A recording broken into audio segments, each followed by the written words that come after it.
All right, the next technique I want to talk about in controlling watercolor is wet on dry. I also call this the two brush technique sometimes when I'm teaching, so please take note of that.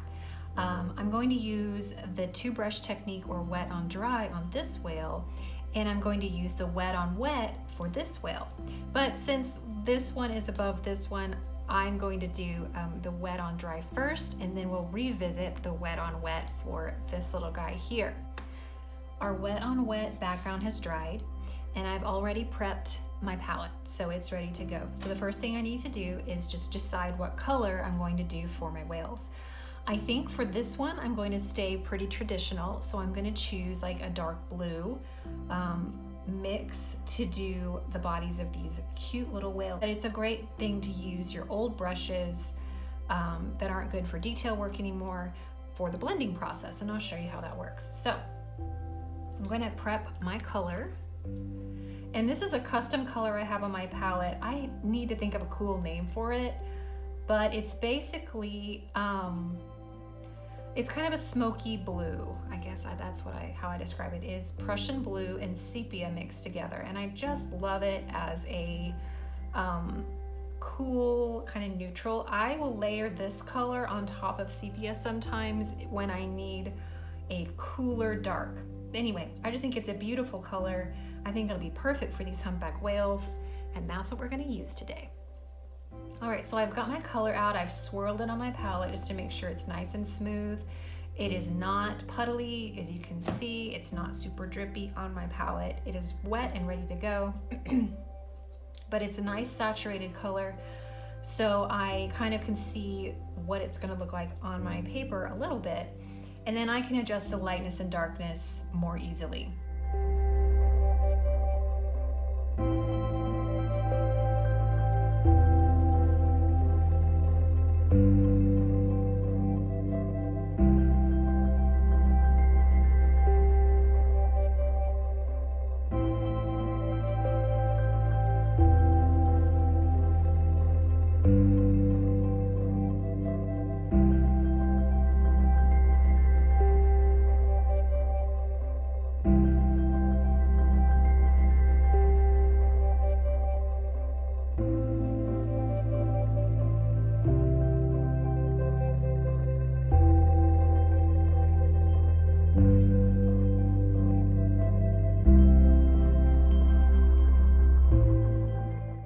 So what I'm going to do right now is I'm going to show a little bit more of the two brush technique. Now this was a pretty straightforward application of paint.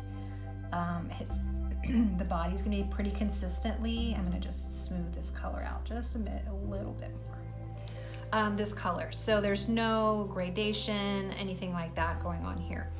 So I'm going to do a little bit of shading on the folds in his belly, where it expands when he eats, and on his fin right here and right in here with the same color, to show you really how to use the two brush technique, because I have not really used it very much at all yet.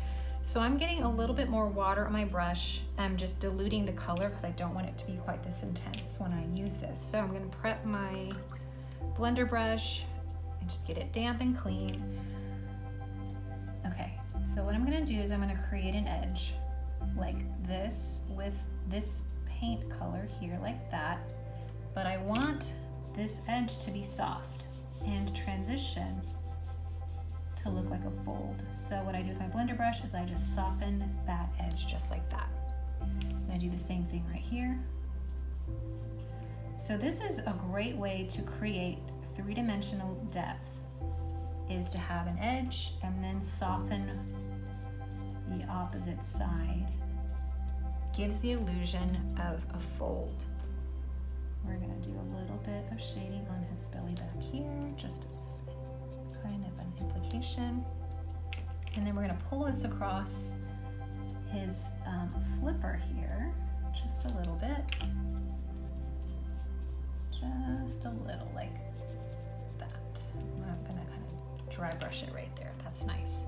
And again, under here, the flipper that's behind his body, I'm going to do a little bit more aggressive shading, as it were. Okay, he is looking so cute so far. I'm really loving him.